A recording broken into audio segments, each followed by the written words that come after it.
안녕하십니까. 다운교육 수학 강사 권영웅입니다.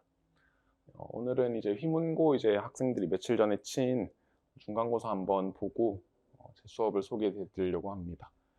저는 현재 다운수학 특목이랑 고등에서 수업을 하고 있고요. 제가 제 수업 슬로건이 시야를 넓히는 수업, 소통으로 완성되는 배움으로 학생들이 조금 더 수학을 넓은 관점으로 보게 할 수 있도록 만들어주고 학생들이랑 소통을 주로 중요하게 생각하면서 학생들을 가르치고 있습니다. 이번에 항상 그랬듯이 객관식 열문항의 단답형 열문항 늘 출제되던 그대로 나왔고요. 그런데 학생들이 아마 이번 시험이 조금은 평소보다는 저번 중간기말 1학기 중간기말보다는 조금 더 어렵다라고 느꼈을 것 같은데, 원래도 계산이 조금 많았지만 이번에 유난히 좀 더 계산이 과하게 나오지 않았나라고 생각이 들 정도로 조금 계산이 많았다. 그래서 학생들이 풀다가 분명히 아는 문제인데 이거 이렇게 풀면 되는데 라고 생각은 할 수 있지만 계산이 너무 많아서 끝까지 풀지 못했던 학생들이 좀 많았을 거라 봅니다. 학교 선생님들께서 계산을 어떻게 어렵게 만들었냐면, 숫자를 조금 크게 쓰거나 아니면 조금 큰 소수들 23, 29 요런 애들을 조금 쓰면서, 사실 7이라는 숫자도 큰 소수라고 하긴 조금 그렇긴 한데 굳이 7을 써야 되냐라는 생각이 조금은 들었거든요. 그래서 2나 3 아니면 무난하게 5 이 정도를 쓰면 학생들이 그나마 조금 쉽게 느꼈을 수도 있지만 7 정도의 소수를 사용함으로써 학생들이 계산이 조금 많은 게 아닌가라고 생각이 들게 하는 그런 시험이었던 것 같습니다. 아마 1등급 컷은 3개에서 4개 정도, 3문항, 4문항 정도에서 끊길 것 같고요. 네, 세부 문항을 보기 전에 한번 문항 분류를 제가 한번 쭉 해봤는데, 20개 중에 이번에 학생들 시험 범위가 도형이랑 집합 이렇게 크게 두 분류인데, 집합에서 8문항이 나왔고요. 도형에서는 각각 다 합쳐서 12문항에 평면좌표 1개, 직선이 이번에 되게 많이 나와요. 직선이 5문항, 원 4문항, 그리고 도형의 이동 2문항. 사실상 뒷부분으로 갈수록 앞 내용을 다 포함하고 있다고 보시면 돼서 도형은 토탈 12문항이 나왔다라고 보시면 될 것 같습니다. 그리고 저번 시험보다는 조금 난이도가 어려워졌고요. 전체적으로 상이랑 최상 문제가 제가 보기에 최상이라고 분류될 만한 문제가 한 문제 정도 껴있긴 했습니다. 그래서 학생들이 저번 시험보다는 조금 어려울 수도 있겠다라고 생각을 했습니다. 세부 문항을 한번 같이 보시면, 요건 8번 문항인데, 이 문항이 어려운 문항이라기보다는 일반적인 시중 문제집 혹은 문제집 다른 문제들에서 볼 수 있는 것보다는 계산을 조금 더 많이 시켰다라고 보시면 되는데, 보통은 내분을 한 번 하고 묻거나 2번 하고 묻고 다른 경우를 묻는 경우가 많은데, 이거는 그냥 내분을 3번을 연속으로 하라 라는 문제로 그냥 열심히 계산을, 내분 계산을 3번 정도 하면 답이 나오는 문제인데, 그래서 다른 문제들보다는 조금 계산이 많았다 이렇게 보이고요. 이것도 숫자를 잘 보시면 여기는 18, 144 이런 식으로 해서 학생들이 숫자를 보고 조금 두려움을 느낄 수 있게끔 이렇게 문항을 구성을 했고, 특히도 여기 A가 24가 아니다라는 조건을 학생들이 좀 이해를 해야지 문제를 풀 수 있는, 문항 자체는 또 그렇게 어렵진 않았는데, 그리고 이 문항 같은 경우에는 실제로 S 값을 넓이를 구해보면 아직 배우지 않은 내용, 그러니까 뒷부분에 함수 이후에 배울 유리함수, 무리함수 내용을 조금 더 알면 문제를 쉽게 풀 수 있을 것 같다는 생각이 드는 그런 문항이었습니다. 사실 부등식으로도 충분히 해결할 수 있지만 유리함수 그래프를 그릴 수 있는 학생이라면 계산하는 데 조금 더 편하지 않았을까 하는 생각이 드는 문항이었습니다. 그리고 앞부분 1번부터 10번까지는 사실 요 문항까지가 10번 문항이라 10번까지는 시간이 그렇게 많이 들진 않더라도 어느 정도 투자를 하면 무난히 풀 수 있을 만한, 그래서 객관식은 그렇게 크게 어려운 문항이 아니었다라고 보이는데, 뒤에 단답형 3-4문항 정도가 학생들이 많이 어려웠을 거라고 보입니다. 특히 18번 같은 거를 보면, 18번은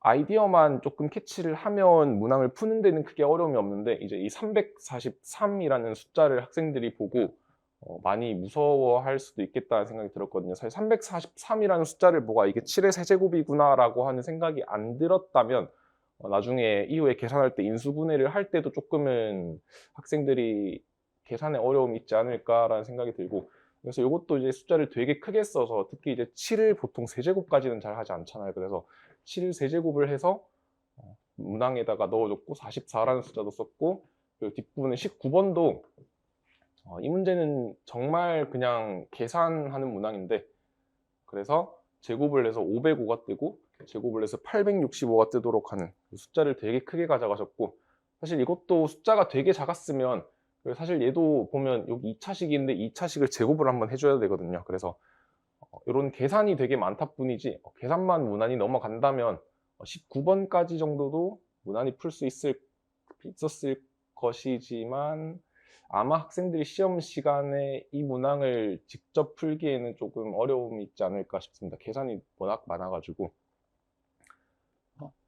그리고 이제 20번 문항도, 20번 문항은 되게 특이했던 게 19년도에 나왔던 기출 문항을 거의 똑같이 카피를 해서 가져왔거든요. 그래서 두 집합이 똑같게 만들어라 라고 했는데, 이게 얼핏 보면 되게 쉬워 보일 수도 있어요. 그래서 A라는 집합이 있고 B라는 집합이 있고 그냥 원소 3개씩 각 들어있는데 얘네들이 같게 만들어라 라고 하는 문제인데, 요 문항이랑 똑같은 문항을 가지고 이제 뭐 뒤에 조금씩 추가했지만 사실 요 부분은 문제가 안 되고, 그래서 이 문제를 한번 풀어본 친구들이라면 문항 아이디어는 알고 있겠지만, 또 이 문제의 가장 큰 문제가 시간을 되게 많이 잡아먹는 문제거든요. 그래서 경우를 총 6개를 나눠야 하고요. 경우를 총 6개를 나눠서 각 경우마다도 계산하고 생각해 줄 게 꽤 많은 문제입니다. 그래서 이 문제도 시험 시간이 많이 남았다면 도전해 볼 법한데, 사실 이제 앞 두 문제들이 그나마 20번보다는 계산이 상대적으로는 적은 편이어서 20번은 사실 아마 문항을 풀어본 학생들도 20번을 버리고 19번, 18번을 풀지 않았을까라는 생각이 듭니다. 그래서 각 6개의 케이스를 나누고 각 경우마다 생각해 줄 거를 다 생각해 주고, 각 경우마다도 이제 생각해 줄 게 되게 많아서 그렇게 다 계산해 주고 생각해 줘서 그다음 이제 D라는 집합을 구하고 최대 최소를 구하고 계산을 하면 되는데, 요것 이제 되게 특징이 학교 기출 문제를 똑같이 카피를 해서, 이거는 이제 시중 일반 문제집에서는 거의 보기 힘든 형태의 문제거든요. 그래서 아마 학교 선생님들께서도 학교 기출 문제를 의식하고 한번 확인을 하시고 내시지 않나 라는 생각이 듭니다. 그래서 요까지 이제 학교 내신 기출을 봤는데, 조금 계산이 꽤 과하게 많이 들어가 있는 시험이라고 느껴지고요. 아마 100점을 맞은 친구는 거의 없거나 한두 명, 있어봐야 한두 명 정도일 거라고 생각이 듭니다. 그래서 이제 저희 반을 좀 소개해 드릴까 합니다. 개강은 10월 17일에 하고요. 추석 이후에 이제 시작하게 됩니다.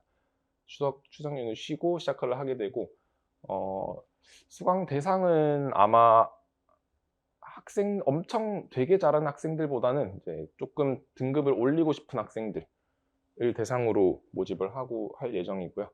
그리고 주 2회 월요일 금요일로 시작되고, 아까 앞서 봤듯이 이제 일단 기본적으로 아이디어들을 다 문항 아이디어를 가져가야 되는데, 이런 문항도 사실 18번도 계산이 조금 있을 뿐만 아니라 문항을 어떻게 접근하는지에 대한 아이디어가 되게 중요하거든요. 그래서 사실 얘는 계산이 문제가 아니고 아이디어가 없으면 사실 접근하기 힘든 문제고요. 그래서 그런 기본적인 문항 아이디어들을 다 가지려면 사실 학생들이 이제 한 번 보고 학생들이 이거를 다 습득을 하기에는 되게 할 과목이 많다 보니까 한 번 보고 내용을 다음번에 무조건 이해하고 푼다 라고 하긴 힘들다고 저는 생각이 드는데, 그래서 반복 학습으로 최대한 학생들이 여러 번 반복하고 여러 번 문제를 풀 수 있게, 그리고 틀린 거 다시 풀 수 있게 하고 있고요. 그 다음 이제 시험 시간 내에 시간 관리를 어떻게 해서 자기가 풀 수 있는 문제를 다 풀고, 버릴 만한 문제는 버리고, 사실 모든 문제를 다 풀면 좋고 모든 문제를 다 보면 좋은데, 아마 대부분의 학생들은 그게 거의 불가능할 겁니다. 시험이 워낙 계산이 많게 나오다 보니까.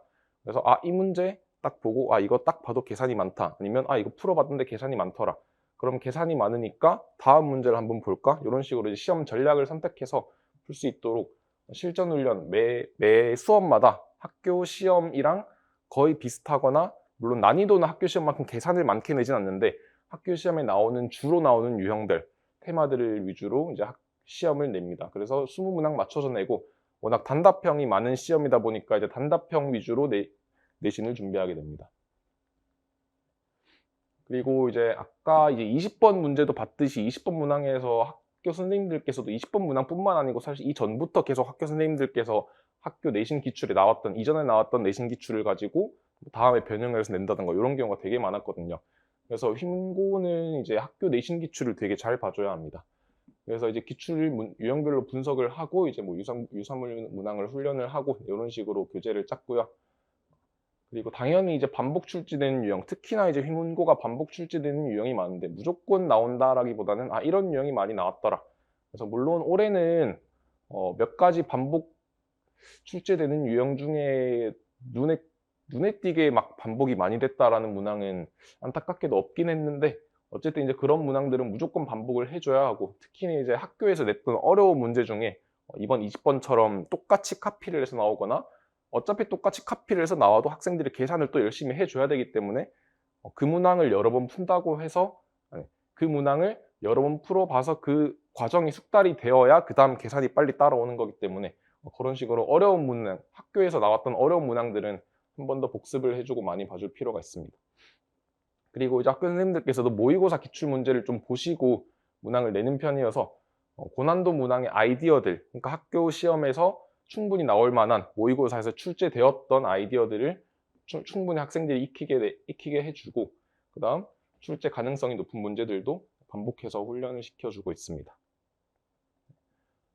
당연히 이제 예전부터 그랬고 계속 그렇지만 계산은 학생들이 계속 짊어지고 가야 할 짐이죠. 그래서 문제를 끝까지 푸는 경험이 필요한데 이제 요것 때문에 제가 계속 학생들한테 매번 매 수업마다 이제 시험을 치게 하고요. 그리고 이제 계산을 최대한 끝까지 해서 자기 계산을 믿고 갈 수 있도록 아니면 이제 자기가 어떤 부분에서 많이 실수를 하는지 그런 거를 체크할 수 있도록 매번 테스트를 보고 있습니다. 그리고 이제 요거는 이제 뭐 간단히 관리 프로그램인데 매번 테스트를 보면 이제 학생들이 어떤 문제를 틀렸는지를 제가 체크해 놓고 몇 점 맞았는지 안내 문자 보내드리고 클리닉 이제 학기 중에는 클리닉을 주로 수업 후에 진행을 하게 됩니다. 수업 후에 10시에 수업이 끝나고 뭐 1시간, 1시간 반 정도 이렇게 클리닉이 진행이 되고요. 그다음 뭐 테스트별 개인 테스트 모든 수업 때 친 테스트는 이제 제가 학생들이 몇 번을 틀렸는지 기록을 해놓고 이제 나중에 내신이 다가올 때쯤 학생들한테 개인적으로 개별적으로 몰아서 틀린 거 개별적으로 틀린 문항을 모아서 학생들한테 문제집 형태로 제공을 해줍니다. 그리고 이제 학생들 카카오톡 질의응답을 받고 있고요. 매번 이렇게 이제 학생들이 질문 오면 대답해주고 이렇게 하고 있습니다. 사실 이제 개인별로 공부하는 시간이 되게 많아야 할 것 같은데 주로 이제 학생들을 가르치다 보면 과제를 안 해오거나 덜 해오는 경우가 되게 많아요. 그래서 제가 최대한 과제는 안 해오면 남기고 이런 식으로 진행을 하고 있습니다. 네. 저는 이제 여기까지 말씀드리고 아마 이제 계산 훈련이 휘문고 학생들이 아마 계산이 가장 문제일 거예요. 그래서 계산은 그런데 충분히 반복 훈련을 많이 하면 어느 정도는 늘 거라고 저는 생각을 하고 있고요. 그래서 일단은 반복 학습과 실전 훈련 이 두 가지 키워드로 공부를 하는 게 가장 중요할 것 같습니다. 그럼 저는 여기까지 말씀드리고 인사드리도록 하겠습니다. 감사합니다.